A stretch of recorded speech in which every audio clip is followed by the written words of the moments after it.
আসসালামু আলাইকুম ওয়া রাহমাতুল্লাহ। আমি সোহেল মাহমুদ, পেশায় একজন গণমাধ্যম কর্মী। তো সেই হিসেবে একজন গণমাধ্যম কর্মী হিসেবে দীর্ঘদিন সাংবাদিক পেশার সঙ্গে আছি। তো আমি আজকের আহ, এই বাংলাদেশে ফ্যাসিস্ট হাসিনা বিদায়ের পরে সেই জুলাইয়ের অভ্যুত্থান পরবর্তী বাংলাদেশ, তো আমরা আহ, এই পরবর্তী 5ই আগস্টের পরের যে বাংলাদেশ আমরা দেখতে চেয়েছিলাম, সে আশার প্রতিফলন ঘটেনি।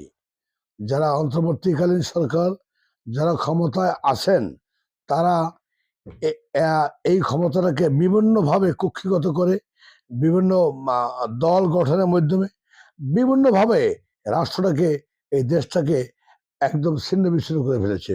সেক্ষেত্রে আমি একজন গণমাধ্যম কর্মী হিসেবে একটি আধুনিক বাংলাদেশ, একটি ঋণ দায়মুক্ত বাংলাদেশ, একদিন কারো দাসত্ব মুক্ত বাংলাদেশ, যে বাংলাদেশে থাকবে সবার অধিকার, স্বাধীনতা এবং সার্বভৌমত্ব। বাংলাদেশের স্বাধীনতা সার্বভৌমত্ব রক্ষায় একটি নির্বাচিত সরকার ছাড়া কোনোভাবেই সম্ভব নয়। এই বাংলাদেশে এই রাষ্ট্রের মালিক জনগণ। জনগণের ভোটে আগামী নির্বাচনে একটি নির্বাচিত সরকার যদি এদেশে প্রতিষ্ঠিত হয়, আর সেই সরকারটি হতে হবে জাতীয়তাবাদে বিশ্বাসী, ধর্ম নিরপেক্ষতায় বিশ্বাসী এবং দল মত সকলকে নিয়ে এই একটি নূতন রাষ্ট্র বিনির্মাণে তিনি সেই সরকার কাজ করবেন।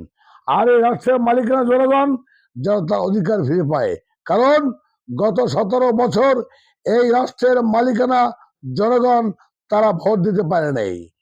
এই রাষ্ট্রের মালিক জনগণ, তারা তাদের অধিকার আদায়ের কথা বলতে পারে নাই। সেখানে আমরা গণমাধ্যম কর্মীরা আমরাও সেই পরিস্থিতির শিকার। খুনি হাসিনার মতের বাইরের যে কোনো দল গোষ্ঠী সে কাউকে ছাড় দেন নাই। যিনি এই ফ্যাসিস্টের বিরুদ্ধে কথা বলেছেন, তার পরিবার তার উপর নেমেছে বিভীষিকাময় নির্যাতন।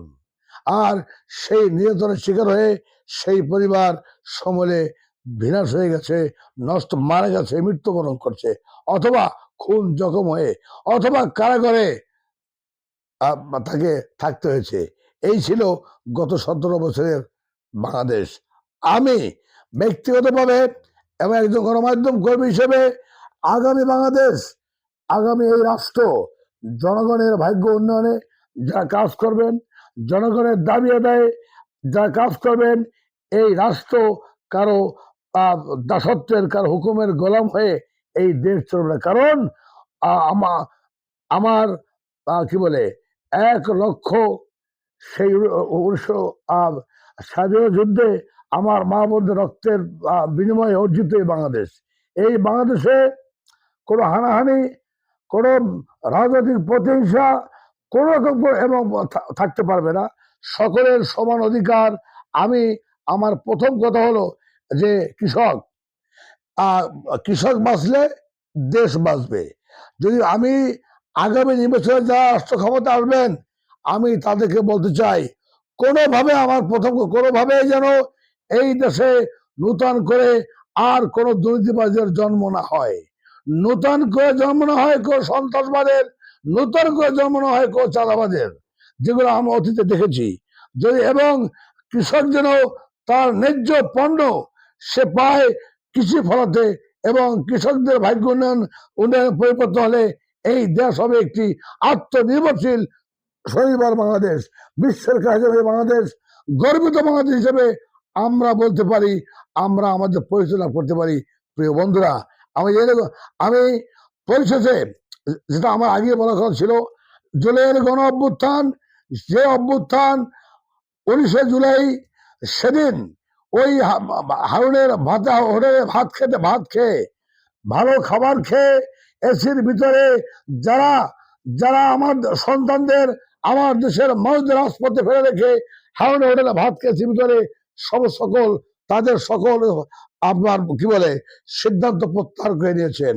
আর সেই দিন তার পরের দিন 20 জুলাই বাংলাদেশের গণমানুষের নেতা ফ্যাসিস্ট হাসিনার প্রতিহিংসার শিকার এবং যার জিয়া পরিবারের ও সুযোগ্য উত্তরসূরি জনাব তারেক রহমান, তিনি বিদেশে বসে 20 জুলাই বাংলাদেশের মানুষের ভোটার অধিকার, বাংলাদেশের মানুষের ভাগ্যের অধিকার, বাংলাদেশের মানুষের গণতন্ত্র পুনরুদ্ধারে যিনি ডাক দিয়েছিলেন তার ডাকে এদেশের মানুষ, ছাত্র জনতা, আবার বৃদ্ধ বনিকা, সকল রাজনৈতিক দল, সকল রাজনৈতিক সংগঠন রাজপথে ঝাঁপিয়ে পড়েছিল। আর সেই ঝাঁপিয়ে পড়ায় একটি অভ্যুত্থানের মধ্যে দিয়ে ফ্যাসিস্ট হাসিনা পালিয়ে যায়। আমি দাবি করছি মিডিয়ার মাধ্যমে, সেদিন সেই বিপ্লবের মহানায়ক আমি ব্যক্তিগতভাবে এবং জাতির পক্ষ থেকে আমি জনাব তারেক রহমানকে আমি সেই স্বীকৃতি দেওয়া উচিত বলে আমি মনে করি। 5 আগস্টে বাংলাদেশের সেই বিজয়ের, সেই গণ অভ্যুত্থানের, খুনি হাসিনা পালিয়ে যাওয়ার, বাংলাদেশের মানুষের ভোটের অধিকার ফিরে আসা, গণতন্ত্র পুনরুদ্ধার, সেই সকল কিছু মহানায়ক বিএনপির অ্যাক্টিং চেয়ারম্যান জনাব তারেক রহমান। প্রিয় বন্ধুরা, কথা বাড়াবো না। আমি একটি আধুনিক বাংলাদেশ বিনির্মাণে আমরা সকলে মিলেমিশে, দল মত নির্বিশেষে সবাই আমরা একসাথে কাজ করব, যাতে বাংলাদেশের মানুষ আমরা ন্যায় বিচার পাই, আমাদের মধ্যে কোনো হিংসা বিদ্বেষ না থাকে, আমরা যেন কেউ কাউকে প্রতিপক্ষ মনে না করি। আজকে যে অবস্থা, আজকে রাজনীতির অবস্থা, কতিপয় চাঁদাবাজ এবং কতিপয় স্বাধীনতা